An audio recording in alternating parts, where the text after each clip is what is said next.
Hello friends, કેમ છો બધા? તમારી પોતાની ચેનલ નિશા પટેલ ગુજરાતીમાં તમારું સ્વાગત છે। આજે આપણે ચણાના લોટ વગર કે પછી ચણાના દાળના ઉપયોગ વગર ઢોકળા બનાવીશું।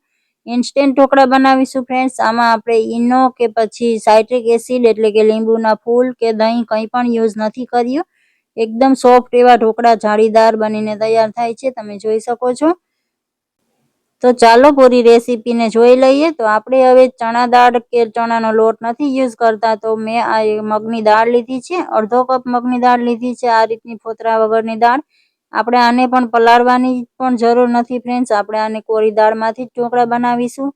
તો આ દાળને આપણે ડાયરેક્ટ મિક્સરના જારમાં એડ કરીશું।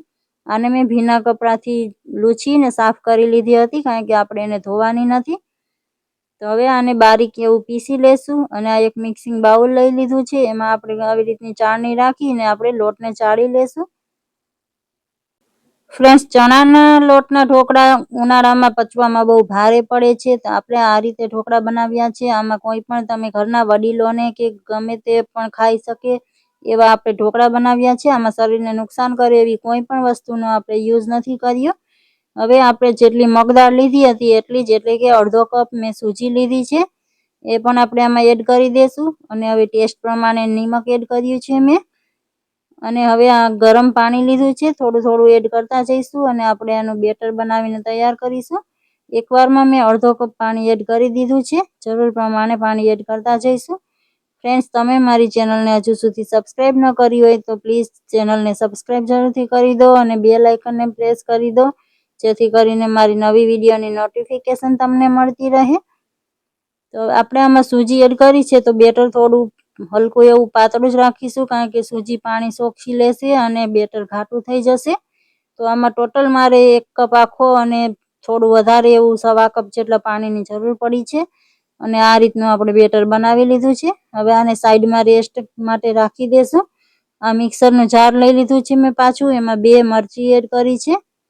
આ તીખી મરચી છે ફ્રેન્ડ્સ, તમે જે તીખું વધારે ન ખાતા હોય તો મોડા મરચાં લઈ શકો છો। અને આ આદુનો ટુકડો એડ કર્યો છે। આ મસાલો આપણે ક્રશ કરી લેશું અને આપણે આ બેટરમાં જ એડ કરી દેશું આદુ મરચાંની પેસ્ટને, અને મિક્સ કરી લેશું સારી રીતે।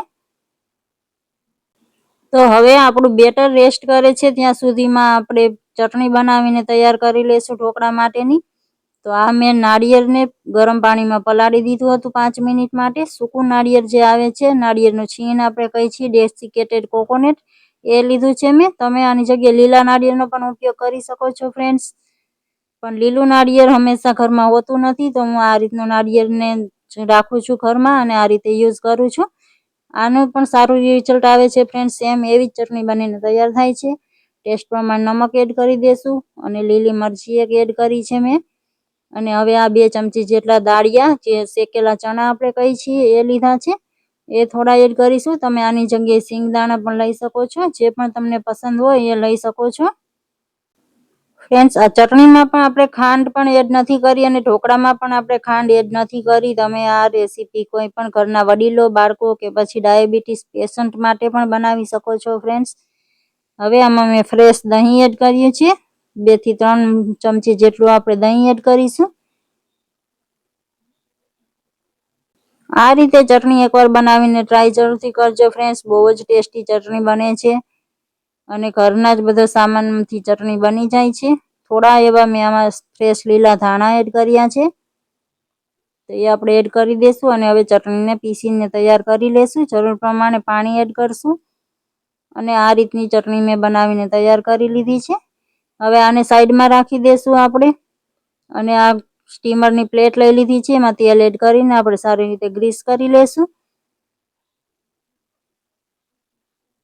સાઈડમાં મેં સ્ટીમરમાં પાણી પણ ગરમ થવા માટે રાખી દીધું હતું। બધી તૈયારી આપણે પહેલાં જ કરી લેવાની છે, કારણ કે ઢોકળા પછી આપણે તરત જ સ્ટીમ કરવા મૂકી દેવાના છે। તો હવે આ બેટરમાં પણ 2 ચમચી એવું તેલ એડ કર્યું છે, જેથી ઢોકળા એકદમ સોફ્ટ બનીને તૈયાર થાય। વધારે પડતું તેલ નથી એડ કરવાનું ફ્રેન્ડ્સ, નહીં તો ઢોકળા ફૂલવાની જગ્યાએ વચ્ચેથી બેસી જશે। તો બસ આટલું જ, 1 થી 2 ચમચી તેલ આપણે એડ કરવાનું છે। અને હવે આ અડધી ચમચી જેટલો મેં આ બેકિંગ સોડા લીધો છે, અને બેકિંગ સોડાને એક્ટિવેટ કરવા માટે લીંબુનો રસ 2 લીંબુનો રસ મેં એડ કર્યો છે ફ્રેન્ડ્સ. આમે આપણે દહીં કે સાઇટ્રિક એસિડ કંઈ પણ નથી એડ કર્યું, તો લીંબુ થોડું વધારે ક્વોન્ટિટીમાં યુઝ કરીશું. બધું સારી રીતે મિક્સ કરીને તરત જ આપણે આ બેટરને પ્લેટમાં એડ કરી દેવાનું છે ઢોકળા બનવા માટે. સોડા એડ કર્યા પછી વધારે વાર આપણે બેટરને રહેવા નથી દેવાનું, એટલે આપણે પહેલેથી જ પ્લેટને ગ્રીસ કરીને રાખી હતી. આ બધું બેટર આપણે એમાં પલટાવી દેશું આ રીતે, અને પહેલેથી જ ગરમ કરવા મૂકેલા સ્ટીમરમાં આપણે થાળીને રાખી દેશું અને ઢાંકણ ઢાંકીને અને 15 થી 20 મિનિટ માટે સ્ટીમ થવા માટે રાખી દેશું. હવે ઢોકળા થઈ ગયા છે, ઠંડા થઈ ગયા. આપણે એના માટે વઘાર કરીશું. તો ચટણી અને ઢોકળા બંને માટે મેં વઘાર કર્યો છે ફ્રેન્ડ્સ. તો તડકા પેનમાં આ રીતે તેલ ગરમ કરવા રાખી દેશું. તેલ ગરમ થઈ જાય એટલે એમાં આ રીતે સૂકું રાઈ અને મેથી એડ કર્યા છે મેં. રાઈ મેથી સારી રીતે ચટકી જાય, વઘાર થઈ જાય પછી એમાં હિંગ એડ કરી છે. આ લીલા લીમડાના પાન એડ કર્યા છે. તમે આમાં સૂકા મરચાં કે પછી તલ પણ એડ કરી શકો છો ફ્રેન્ડ્સ. હવે 2 ચમચી વઘાર આપણે તેલ ચટણી ઉપર એડ કરી દેશું અને તરત જ ગરમ ગરમ વઘારને આપણે ઢોકળા પર પણ એડ કરી દેશું અને ઢોકળાને ઠંડા થઈ જાય પછી આપણે કટ કરી લેશું. તો આ રીતે ઈનો કે સાઇટ્રિક એસિડના ઉપયોગ વગર અને ચણાના લોટ વિના આપણા પોચા રૂ જેવા ઢોકળા બનીને તૈયાર છે ફ્રેન્ડ્સ. તમને મારી આ રેસીપી કેવી લાગી છે? સારી લાગી છે તો લાઈક કરી દેજો. તમારા ફેમિલી અને ફ્રેન્ડ્સ સાથે શેર જરૂરથી કરજો અને કમેન્ટ કરીને જરૂરથી જણાવજો ફ્રેન્ડ્સ. મળીએ છીએ આવી જ નવી રેસીપી સાથે. Thank you for watching.